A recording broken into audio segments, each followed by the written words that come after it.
México, 1809 a 1810. La más bella, rica y poblada colonia española, tenía que resentirse y afectarse también de la situación de la península, sobre aquella gravitaban igualmente, y acaso en mayor grado, todos los desaciertos e injusticias con que el gobierno español irritó la paciencia de los americanos. México recibió primero que las otras secciones del continente americano, las noticias de los sucesos de Aranjuez, del advenimiento al trono del príncipe de Asturias y de la caída del príncipe de la Paz. Desde este momento don José Iturrigaray, que desempeñaba el virreinato, entró en una especie de estupor e indecisión, que demostraba, o bien sus afecciones por el gobierno caído, especialmente por Godoy, o su inclinación a los franceses, calculando no poder la España resistir al coloso de la Europa. Sea de ello lo que quiera, todos los actos de Iturrigaray se resentían de irresolución y desconfianza. Circunstancias que aprovechó el ayuntamiento de la capital para dirigirle al vacilante magistrado una solicitud, 18 de julio, sosteniendo que por las novedades ocurridas en la península, el derecho de soberanía había recaído en el pueblo, del que dicho ayuntamiento era representante legal, cesando por esto todas las autoridades en su ejercicio hasta obtener nueva y legítima investidura. Creyendo el virrey aquel punto de grande dificultad, y no atreviéndose a resolver por sí mismo, consultó a la audiencia sobre el partido que debería tomar.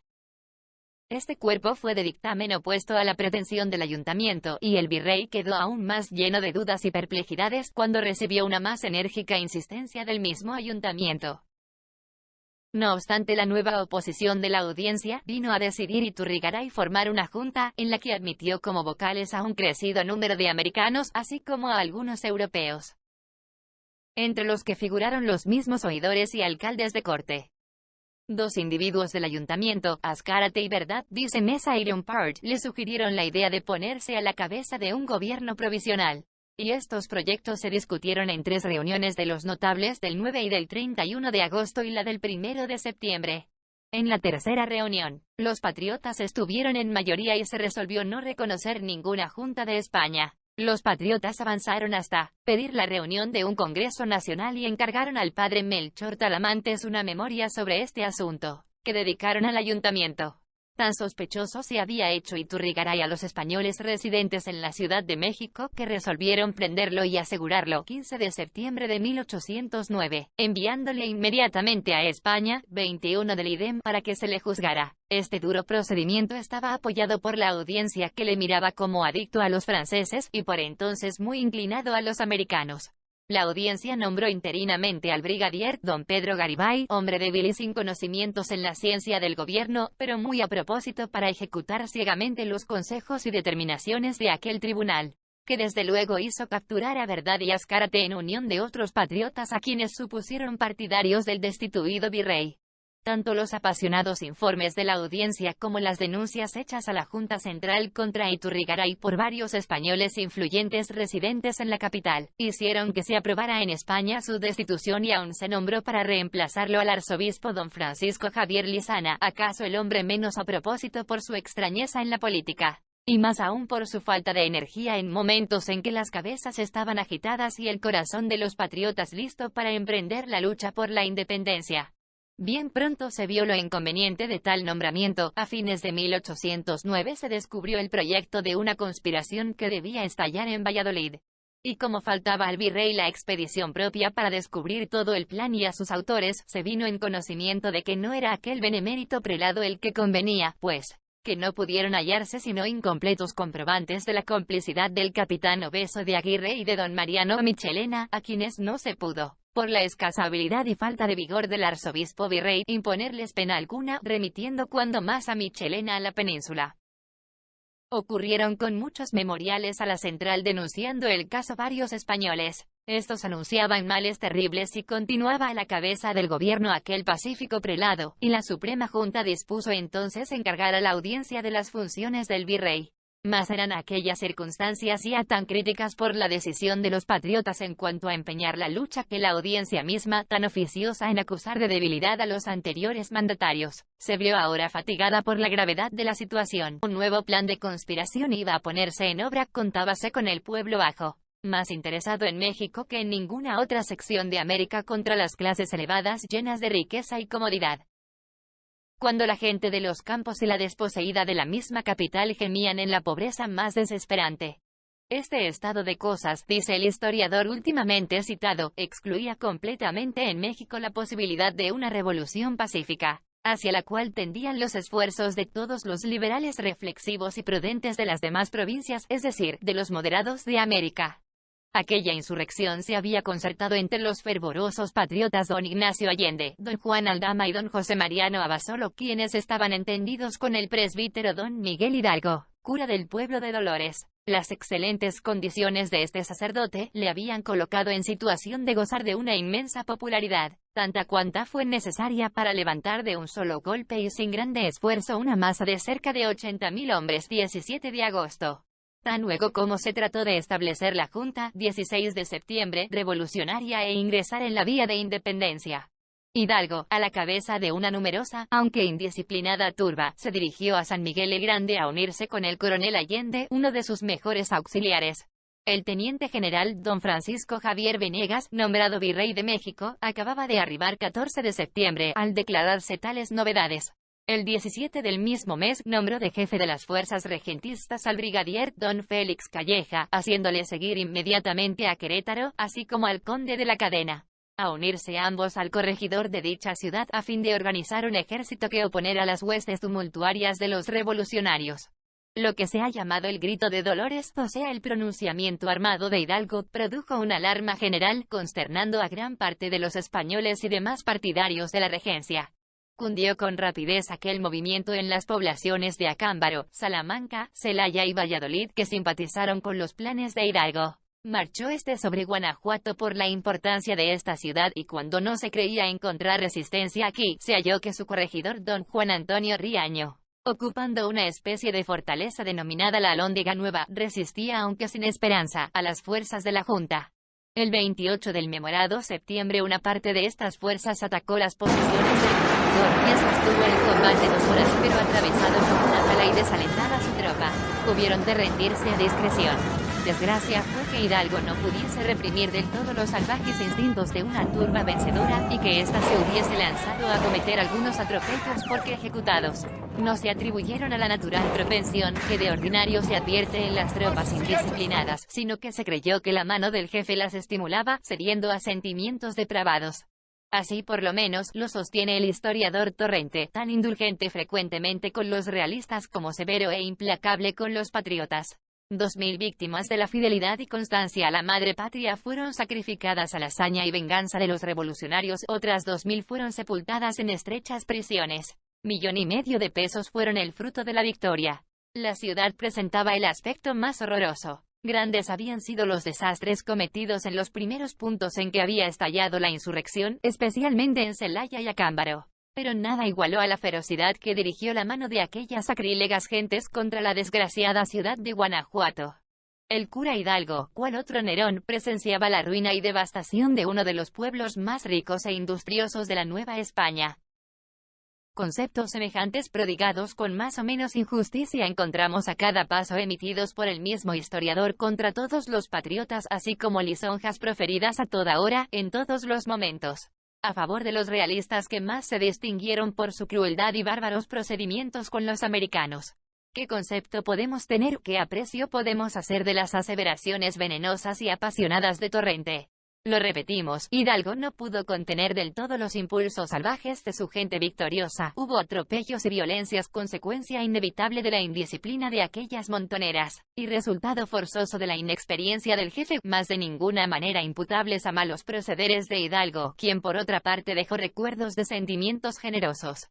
El suceso de la Alhóndiga Nueva exaltó el entusiasmo de los vencedores, produciendo grande resonancia y opinión en todo el territorio mexicano, llamó numerosa concurrencia y aumentó considerablemente las filas de los revolucionarios.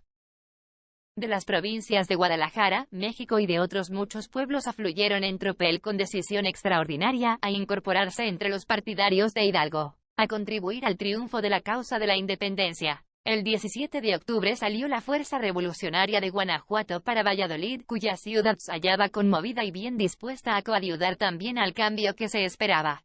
y cuando esa fuerza llegó a Toluca contaba cerca de 100.000 hombres, 27 del ID.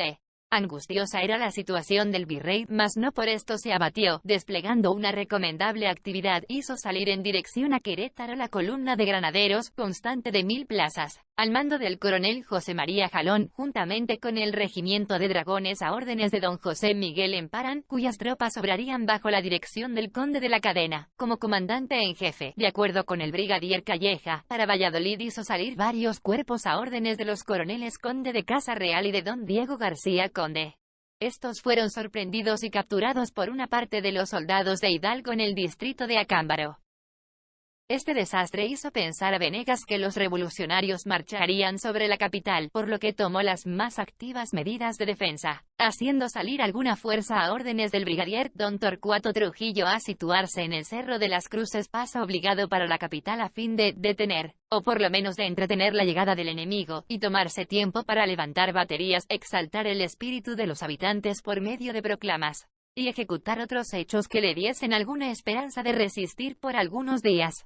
Hidalgo venía en efecto hacia la capital y desalojó a Trujillo del Cerro de las Cruces, obligándolo a replegar a las alturas de Santa Fe, inmediatas a la ciudad. Trujillo había hecho construir de antemano algunos parapetos y trincheras para sostenerse algún tiempo en sus últimas posiciones, y esperó aquí la nueva acometida de la vanguardia de los patriotas, que no tardó en verificarse, y cuando se esperaba que las tropas de Hidalgo arrollaran la muy reducida de su contrario, se vio con sorpresa ordenar la retirada 30 de octubre, renunciando así a la inmediata ocupación de la capital, a la consiguiente captura del virrey y demás empleados, y a todos los inmensos resultados que habría recogido de una operación tan sencilla. Atendida su numerosa fuerza y sobra de elementos, tan funesta retirada le hizo perder las ventajas obtenidas, conduciéndolo además a su completa ruina y perdición. El virrey tenía bien pocas esperanzas de salvarse, así al menos se colige de la carta que escribió a Trujillo cuando se aproximaba a Hidalgo. 300 años, le dice, de triunfos y conquistas nos contemplan, la Europa tiene fijos sus ojos sobre nosotros, el mundo va a juzgarnos. La España, esa cara patria por la que tanto suspiramos, tiene pendiente su destino de nuestros esfuerzos y lo espera todo de nuestro celo y decisión. Vencer o morir es nuestra divisa. Si a usted le toca pagar este tributo en este punto, tendrá la gloria de haberse anticipado a mí pocas horas en consumar tan grato holocausto. Yo no podré sobrevivir a la amargura de ser vencido por gente vil y fementida. Mientras el virrey sufría esta ansiedad, el brigadier Calleja había conseguido organizar una fuerte división para medirse con los revolucionarios, y sucedió que Hidalgo en su infausta retirada tomó por la llanura de San Jerónimo de Aculco en el mayor desorden, sin precaución alguna, cuando se presentó el ejército de Calleja que venía del Potosí en buena ordenación, y se trabó un combate, 7 de noviembre, desastroso para los republicanos. Estos tuvieron al principio el candor de pensar que los soldados de Calleja se les pasarían, y cuando se desengañaron de su error tuvieron la simpleza, como en tiempo de Cortés, de querer precaverse de la artillería enemiga, tapando con sus sombreros la boca de los cañones. Ningún hecho puede demostrar mejor la sencillez y candor de aquella gente, y las ventajas que llevaba un militar discreto, valiente y entendido como el brigadier Calleja, sobre una muchedumbre ignorante, sencilla, y que en el suceso de que tratamos no conducía armas de fuego ni sabía manejarlas. El resultado fue, como es de suponerse, de terribles consecuencias para la revolución. Los restos de las fuerzas de Hidalgo huyeron a Valladolid. Allende hizo un desesperado esfuerzo por salvar a Guanajuato. Sin poderlo conseguir, la cuchilla española se ensañó contra los revolucionarios sin compasión alguna. Calleja marchó a Guanajuato, objeto de su venganza por haber sido uno de los puntos que simpatizaron más con Hidalgo. Varios patriotas se refugiaron al puerto de San Blas con ánimo de resistir las persecuciones, pero fueron igualmente desgraciados. Por este tiempo apareció don José María Morelos, clérigo como Hidalgo, y cura de Caráguaro, que más acertado que el cura de Dolores pudo sostenerse algún tiempo contra las persecuciones de los realistas, aunque no fue más afortunado. Principió Morelos sus operaciones militares por dirigirse con una regular expedición sobre el puerto de Acapulco, cuando halló en el sitio llamado Arroyo Moledor la fuerza enemiga 1 de diciembre, mandada por don Francisco París, trabándose al momento un combate que terminó por la retirada de Morelos después de sufrir algunas pérdidas para aparecer luego bloqueando el mencionado puerto. Los sitiados hicieron algunas salidas en los días 6 y 13 de diciembre, sin obtener resultados decisivos. En estas circunstancias se recibió noticia del envío de un refuerzo que Venegas dirigía a órdenes del coronel Andrade para aumentar la guarnición de la plaza asediada, lo cual hubiera causado a Morelos algún daño, si al mismo tiempo no se hubiese presentado otra fuerza revolucionaria que venía del distrito de Iguala, que hizo retirar prontamente la de Andrade a más de 20 leguas de distancia. Venegas atribuyó a falta de energía la retirada de Andrade y envió otro jefe a reemplazarle, con lo cual los movimientos para reforzar la guarnición de Acapulco fueron más activos y eficaces. Morelos por entonces aparentó insistir en el bloqueo de Acapulco, pero prefirió, por ser más practicable, dar un golpe a la quinta división española que se hallaba al mando de París, y la atacó vigorosamente en el sitio llamado Tres Palos el 4 de diciembre, derrotándola completamente. Este desastre y la rendición del puerto de San Blas, que había caído en poder de los independientes a mérito de una capitulación, volvieron a inquietar el ánimo de Venegas, dándole a la revolución nuevo impulso. Así se cerró el año de 1810.